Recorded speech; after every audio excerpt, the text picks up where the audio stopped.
Bonsoir mes amis, on m'appelle Harry Christ, je suis coach, je suis ésotériste chrétien et vous êtes dans mon studio Dragon, un studio que j'ai créé pour partager avec mes frères.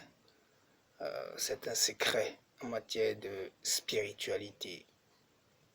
Voilà, aujourd'hui je vais vous entretenir sur un thème, le mystère du trône de David.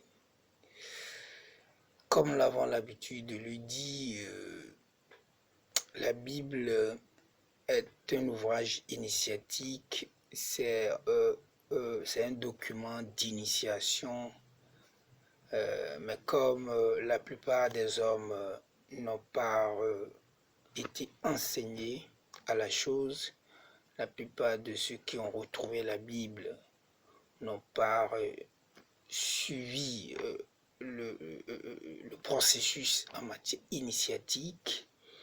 Ils ont l'habitude de prendre la Bible comme un livre d'histoire. C'est vrai que c'est un livre d'histoire, mais un livre qui fait l'histoire tout simplement du salut, l'histoire de la réalisation de soi. Aujourd'hui, le symbole du trône de David. C'est vrai que quand vous voyez l'histoire de David et vous comparez l'histoire de David à l'histoire de Jésus, vous voyez que c'est deux types de personnages qui se ressemblent beaucoup. Alors, il faut reconnaître que David incarne tout simplement Dieu lui-même, puisque David est la descendance de Jacob. Et Jacob a eu l'opportunité de réaliser l'exploit des exploits qui lui a permis d'être reconnu d'abord par le Créateur, par l'Éternel, puisque son nom, on a changé son nom. Et désormais, il s'est fait appeler Israël.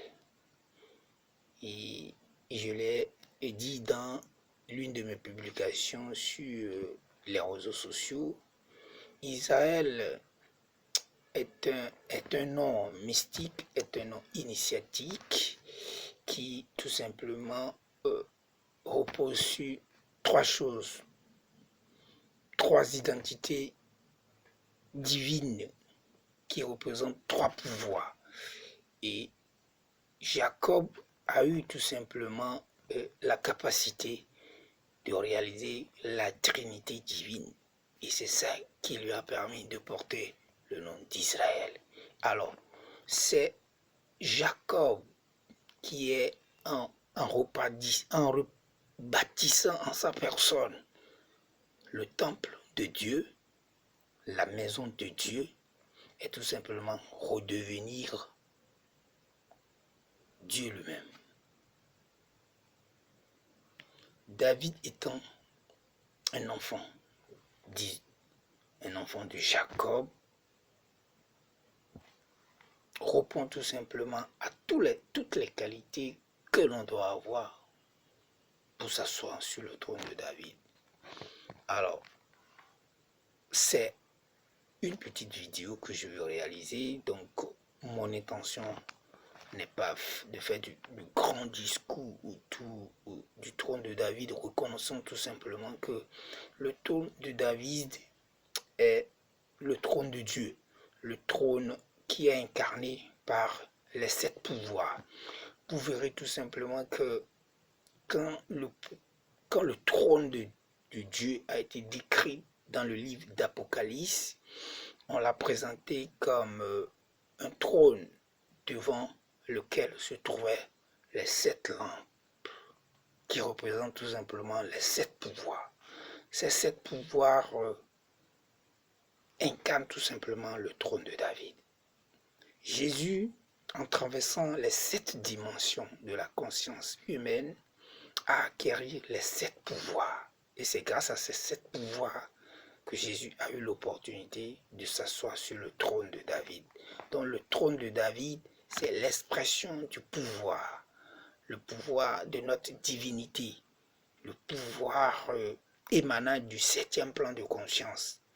Donc le trône de David dont on parle n'est pas quelque chose de physique, comme on le croit. C'est quelque chose de métaphysique. Et chacun de nous, en tant qu'initié, nous sommes appelés tout simplement, comme Jésus lui-même l'a promis, je vous ferai asseoir sur le trône de mon Père, comme mon Père m'a fait asseoir sur son trône. Donc c'est des réalités métaphysiques très fortes dont la Bible a parlé, mais que beaucoup de personnes ne comprennent pas. Et en ne comprenant pas ces vérités, il est difficile à l'homme de savoir comment travailler sur soi-même pour que nous soyons réellement dignes de s'asseoir sur le trône de David. Le trône de David, c'est la manifestation des 7 pouvoirs qui nous caractérisent. C'est les 7 pouvoirs qui permettent à l'homme de réclamer avec certitude sa divinité. Je vais certainement revenir sur ce thème et aller plus en profondeur pour vous donner l'opportunité de comprendre d'abord les mystères de Dieu. Que la lumière soit